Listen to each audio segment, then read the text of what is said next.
Alright, for example, I write it down here. The set A contains 1, 2, 3, and set B contains just 1, and B will be a subset of, I just put it in the reverse way, but you get the ideas, right? Like B is smaller, so like B is a subset of A here. Okay, and we said that, let me change the order. Be more consistent. B, A, and A is a subset of B here. Right, so I changed the orders. The set B contains elements 1, 2, 3, and the set A contains just 1, and A will be a subset of B.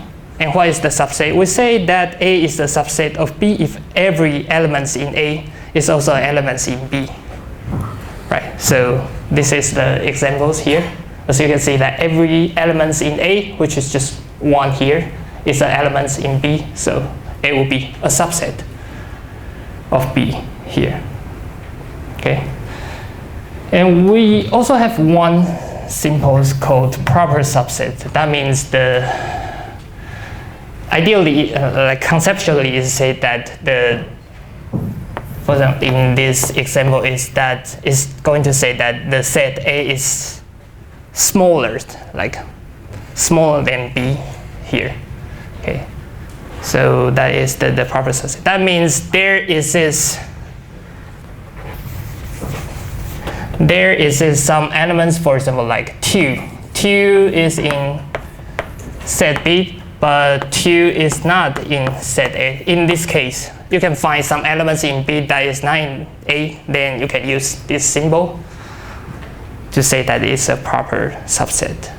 Okay.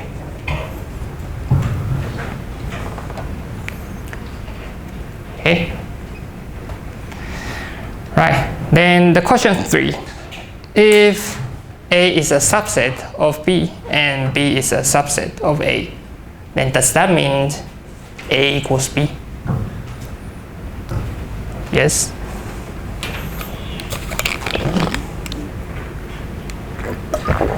Yep. Yep. I think I see some of you are nodding. So the answer is yes. But let me show it in a very quick way.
So we know that A is a subset of B here, and B is a subset of A. Okay, so this is what we know. So according to our definitions, that means for all, like this simple means for all elements in A, it must be in B as well. And according to the second conditions here, for all elements in B, it also is contained in A as well. So based on these two conditions, we can infer that A equals to B. So that's why. Okay. Right. So that is the question 3. The answer is yes. And this is the proof. Right. Let's move on to the operations. So for it's like the number you can do additions and subtractions of numbers. We also have some operations for set. And let's use this example. So given set A and B and universal set AX, what does that mean? Yeah, I can write down.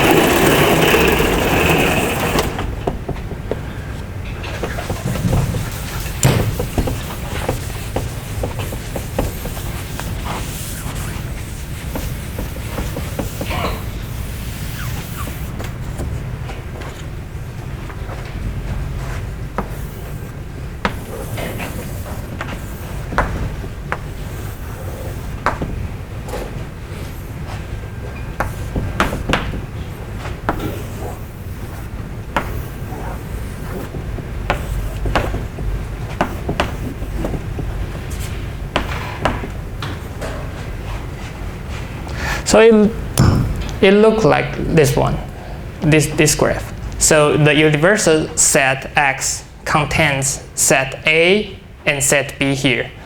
And if we want to say, for example, like in the union, that means the elements should be contained in A or B.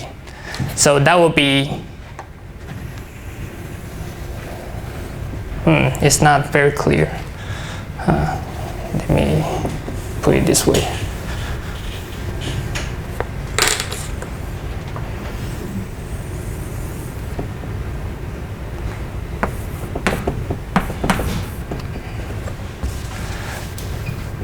So the unions means that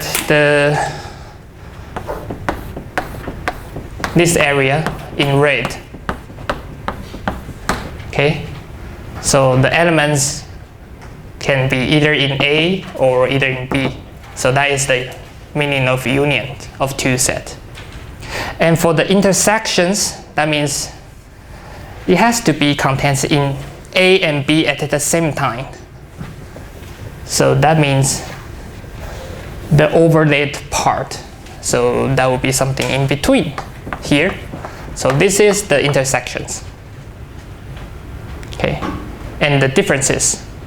The differences means that we need to subtract some elements that contained in B from A. So that means we start from the set A. If we want to find something like, as the example here, we want to subtract from B. So this is the set A, and we want to take like the part belongs to B as well.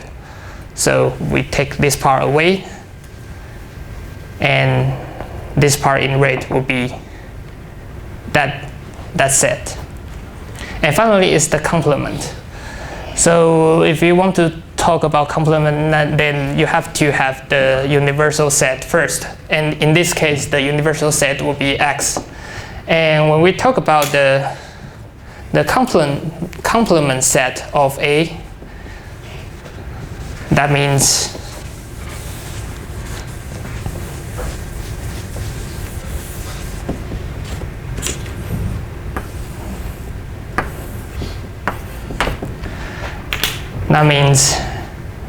everything in this universal set X except A itself. So this will be a complement. Okay. So that is the idea here.